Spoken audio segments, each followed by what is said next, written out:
Good morning, student. Today our topic is types of accounts and rules of generalizing. तो आज हम discuss करेंगे कि कितने टाइप्स के हमारे अकाउंट्स होते हैं और हमारे रूल्स क्या होंगे। हमारे अकाउंट्स की जो भी रूल्स रहेंगे उसके बारे में आज हम डिस्कस करेंगे। तो अकाउंट्स हमारे तीन रहेंगे। वैसे तो अकाउंट्स को दो बोलेंगे, एक पर्सनल अकाउंट और एक हमारा नॉमिनल अकाउंट। और पर्सनल अकाउंट में भी हमारे तीन अकाउंट्स रहेंगे, नेचुरल, आर्टिफिशियल या लीगल और रिप्रेजेंटेटिव अकाउंट्स। और इम्पर्सनल में दो अकाउंट्स रहेंगे, रियल अकाउंट, नॉमिनल अकाउंट। तो ध्यान रखना कितने टाइप्स के अकाउंट रहेंगे। वैसे तो हमारे दो, अगर आप तीन भी लिखते हो तो चलेगा। काफ़ी स्टूडेंट पर्सनल, रियल और नॉमिनल इस तरह से तीन अकाउंट्स लिख देते हैं। वैसे जनरली कितने अकाउंट्स होते हैं हमारे? दो। एक होगा पर्सनल, दूसरा होगा इम्पर्सनल। फिर इम्पर्सनल में फिर हमारे दो अकाउंट्स होंगे, एक होगा हमारा रियल अकाउंट और फिर होगा हमारा नॉमिनल अकाउंट।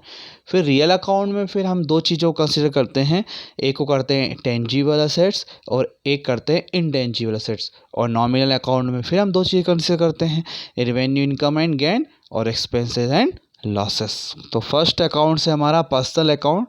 तो personal accounts recording transaction with a person या group of person are called personal account. These accounts are necessary in particular to record credit transaction. Personal account are following types. ध्यान रखना, तो personal account का मतलब हो गया person या group of person से रिलेटेड जो भी अकाउंट्स होंगे उनको क्या बोलेंगे हम? Personal account. तो इसके अंदर पहले आएगा हमारा नेचुरल पर्सन अकाउंट्स। तो natural person accounts of individual living being include accounts of individuals such as the Rohit capital account, Ram capital account, Neha account and so on. अब नेचुरल पर्सन का मतलब कौन हो गया? हम लोग। जैसे हम लोग सुन सकते हैं, बोल सकते हैं, फील कर सकते हैं, तो हम लोग क्या हो गए? Natural person, living beings. तो हमारे नाम क्या आएंगे? हम क्या लेंगे? किस तरह से होगा? जैसे राम का अकाउंट्स है, नेहा का अकाउंट है, ये सब का अकाउंट है। जनरली नाम के साथ अकाउंट्स नहीं आता, लेकिन फिर भी हम किस तरह से लिख सकते हैं? Neha's account, Rohit account, Ram's account, ठीक है। और फिर है हमारा दूसरा आर्टिफिशियल या लीगल पर्सन।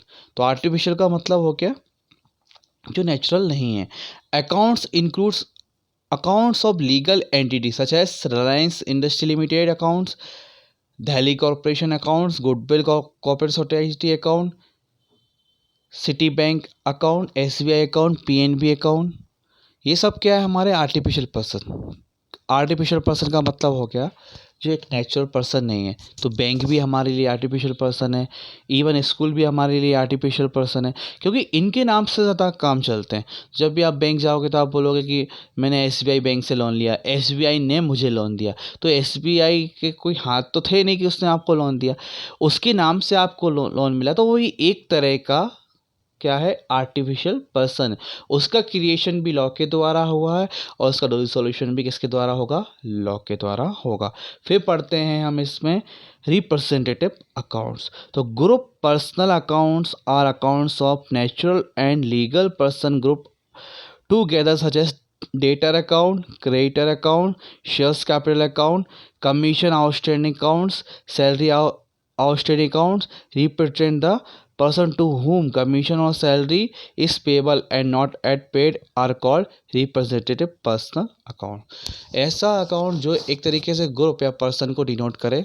इस फॉर एग्जांपल आपने एक एम्प्लॉय को सैलरी नहीं दी एक मंथ की, साल भर में 12 महीने होते हैं और आपने उसके एक मंथ की सैलरी नहीं दी, तो एक मंथ की सैलरी क्या हो गई? ड्यू, जो उसको आपको देना है। तो एक तरीके से आपकी लायबिलिटी क्रिएट हो गई, तो वहाँ पे हो जाएगा सैलरी आउटस्टैंडिंग। तो ये किसके अंदर आएगा? आपका रिप्रेजेंटेटिव के अंदर। अचानक से एक लायबिलिटीज क्रिएट हो गई या ग्रुप की लायबिलिटी क्रिएट हो गई, तो वो किसके अंदर आएगा? आपका रिप्रेजेंटेटिव।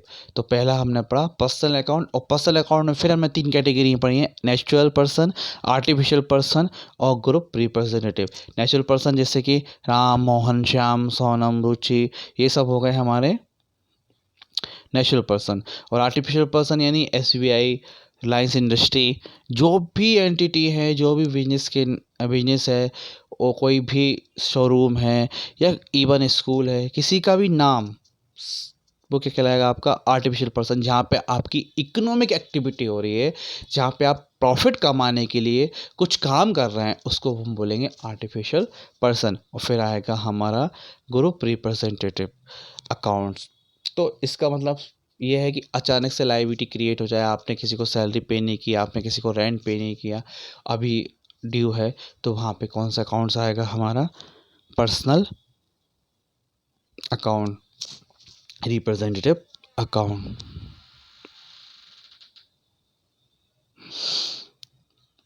तो इस तरह से आज 3 अकाउंट्स हो जाएंगे, नेचुरल, आर्टिफिशियल और आपका ग्रुप रिप्रेजेंटेटिव अकाउंट्स। फिर आएगा आपका दूसरी कैटेगरी रियल अकाउंट। तो real accounts relate to the property of business. तो ध्यान रखते, जो रियल अकाउंट रहेगा ना, वो बिजनेस की प्रॉपर्टी से रिलेटेड रहेगा। जैसे मशीन आ जाए, फर्नीचर आ जाए, कार, जो भी प्रॉपर्टी है बिजनेस की वो आती है, तो हम वहाँ पे क्या मानेंगे, real account, which can be tangible और इनटेंजिबल। वो 2 तरीके के हो सकता है, एक टेंजिबल और एक इनटेंजिबल।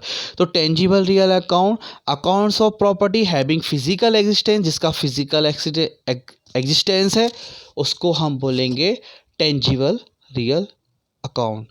टेंजिबल असेट्स जैसे लाइक कैश हुआ, बिल्डिंग हुआ, स्टॉक ऑफ गुड्स हुआ, फर्नीचर हुआ, are called tangible real account. और intangible real account include account of thing which can not be physically filled or touched but are capable of monetary requirements such as accounts of goodwill, patent right, trademark right copy या copyright. तो क्या हुआ, तो 2 तरीके के हमारे यहाँ पे असेट्स हो जाएंगे, टेंजिबल और एक इंटेंजिबल। जिसका फिजिकल एग्जिस्टेंस है वो टेंजिबल, और उसका फिजिकल एग्जिस्टेंस हम फील नहीं कर सकते, उसको क्या बोलेंगे हम, इंटेंजिबल अकाउंट। आपको तो इतनी ध्यान रखना, अगर किसी ने बोला राम अकाउंट, तो राम अकाउंट कौन सा अकाउंट हो जाएगा आपका, पर्सनल। किसी ने बोला फर्नीचर अकाउंट, तो कौन सा अकाउंट हो जाएगा, रियल। तो असेट्स के सारे अकाउंट जो असेट्स से संबंधित हैं, असेट्स है, वो पूरे के पूरे अकाउंट्स कहाँ पे आ जाएंगे, आपके रियल में। और किसी का नाम है और किसी बैंक का नाम है, या फिर लायबिलिटी आपने किसी को पेमेंट नहीं कर पाए, फिर आउटस्टैंडिंग हो गया, तो वो किस में आएगा, आपका पर्सनल में। फिर है आपका नॉमिनल अकाउंट। तो accounts related to income, revenue, gain, expenses and losses are term has nominal accounts. Example of nominal accounts are salary, rent, commission, discount allowed, rent received, sales, interest receive. अब ध्यान देना, 3 तरह के accounts हमने पढ़े, personal, real और nominal. जहाँ पे भी हमारी प्रॉपर्टी की बात होगी, बिजनेस की प्रॉपर्टी की बात होगी, वहाँ पे कौन सा अकाउंट आएगा, आपका रियल अकाउंट। यहाँ पे किसी व्यक्ति की बात होगी, आर्टिफिशियल पर्सन की बात होगी, रिप्रेजेंटेटिव बात होगी, वहाँ पे कौन सा आएगा, पर्सनल अकाउंट। और जहाँ पे एक्सपेंसेस की बातें होंगी, लॉसेस की बातें होंगी, रेवेन्यू की बातें होंगी, प्रॉफिट की बातें होंगी, वहाँ पे कौन सा अकाउंट आएगा, हमारा नॉमिनल अकाउंट। कौन सा अकाउंट आएगा, आपका नॉमिनल अकाउंट। सो नॉमिनल अकाउंट ये हो गया हमारा। तो ध्यान रखना, अब किसी ने बोला राम अकाउंट, पर्सनल, किसी ने बोला मशीनरी अकाउंट, रियल, किसी ने बोला सैलरी अकाउंट, नॉमिनल। ये सारी चीज़ें हमारी हो गई। फिर है हमारा टाइप्स ऑफ अकाउंट। तो आपको रूल्स याद रखने हैं, रूल्स ऑफ जनरलाइजिंग। तो पर्सनल अकाउंट का रूल क्या होगा, डेबिट द रिसीवर और credit the giver. Real account का क्या होगा, debit what comes in, credit what goes out. और नॉमिनल का क्या होगा, debit all expenses and credit all revenue, gain and income. मतलब जो पैसा देने वाला है, डेबिट द रिसीवर और क्रेडिट द गिवर। तो डेबिट द रिसीवर, जो जिसको पैसा मिलेगा वो कौन सा अकाउंट होगा, उसका डेबिट। और जो देने वाला होगा उसका अकाउंट हो जाएगा कौन सा, क्रेडिट। ये वाली बात आप ध्यान रखना। और दूसरा है रियल अकाउंट में, रियल अकाउंट का मतलब क्या हो जाएगा आपका, debit what comes in. Business में जो आ रहा है वो हो जाएगा डेबिट, और बिजनेस में जो जा रहा है वो हो जाएगा क्रेडिट। जैसे फॉर एग्जांपल आपने फर्नीचर खरीदा, नया फर्नीचर आपने खरीदा, तो बिजनेस में अभी फर्नीचर नहीं था, आप जैसे ही फर्नीचर खरीदोगे तो बिजनेस में क्या आ जाएगा, फर्नीचर। पर बिजनेस में कुछ आ भी रहा है तो कुछ जा भी रहा है, तो कैश जा रहा है ना भाई, पैसे से खरीदोगे आप या बैंक से पेमेंट करोगे, तो क्या आ रहा है, फर्नीचर, और क्या जा रहा है आपका, कैश। तो जो आ रहा है उसको क्या करना है हमको, डेबिट, तो furniture account debit to cash. इस तरह से हम अकाउंट में एंट्री भी क्रिएट करेंगे। अब जैसे नॉमिनल अकाउंट का है, आपने सैलरी पेड की, सपोज आपने सैलरी पे की, तो सैलरी क्या है हमारा, एक्सपेंसेस, और एक्सपेंसेस क्या होते हैं हमेशा, डेबिट। रेंट भी हमारा एक्सपेंसेस क्या होगा, हमेशा डेबिट। सपोज आप 10,000 रुपये की सैलरी पे की कैश में, तो आप एंट्री क्या करोगे, सैलरी अकाउंट डेबिट, क्योंकि सैलरी है हमारा एक्सपेंसेस जो होगा डेबिट टू कैश। अब कैश क्यों आया, क्योंकि आप किसी को सैलरी दे रहे हो। जब भी हम अकाउंटिंग करेंगे तो हमारा बिजनेस पॉइंट ऑफ व्यू से करेंगे कि हम बिजनेस की बातें कर रहे हैं, किसी पर्टिकुलर इंडिविजुअल की बातें नहीं कर रहे, तभी हमारी अकाउंटिंग प्रॉपर तरीके से हो पाएगी। ठीक है, ये सारी चीज़ें हमें करना है। रेंट पे किया तो rent account debit to cash या बैंक, ये सब की सब बातें हमारी आ जाएंगी। तो ये हमने पहले पढ़ा types of account, personal, real और नॉमिनल। फिर हमने इनके रूल्स पढ़े। इन रूल्सों को आपको बहुत अच्छी तरीके से याद करना है। जब तक आप इन रूल्सों को याद नहीं करोगे तब तक आपको जर्नल एंट्री नहीं आएंगी। और साथ में आपको टाइप्स भी याद करना है। जैसे मैंने आपसे बोला बिल्डिंग अकाउंट, तो आपको बताना है वहाँ पे बिल्डिंग अकाउंट कौन सा है, बिल्डिंग रिलेटेड टू प्रॉपर्टी, तो प्रॉपर्टी किस में आ जाती है, हमारी रियल अकाउंट में, तो बिल्डिंग हो जाएगा हमारा रियल अकाउंट।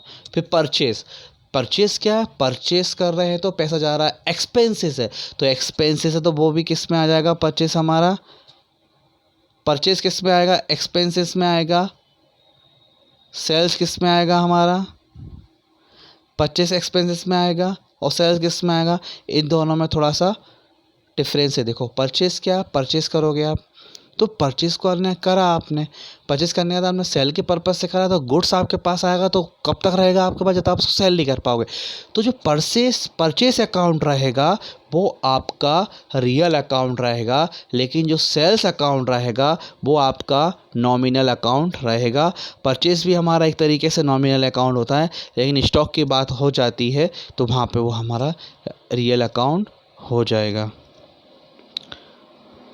बैंक है, अब बैंक किस में आ जाएगी, सपोज कोई पंजाब नेशनल बैंक है, तो बैंक हमारा आर्टिफिशियल पर्सन, और आर्टिफिशियल पर्सन किस में आता है, हमारा पर्सनल अकाउंट में। तो इस तरह से आपको ये भी याद रखना है कि किस तरह का आपका अकाउंट्स है, रियल है, नॉमिनल है, या फिर वो आपका पर्सनल अकाउंट है। तो ये आपको अच्छी तरीके से याद करना है। आज के लिए आपका इतना ही। Thank you and happy study.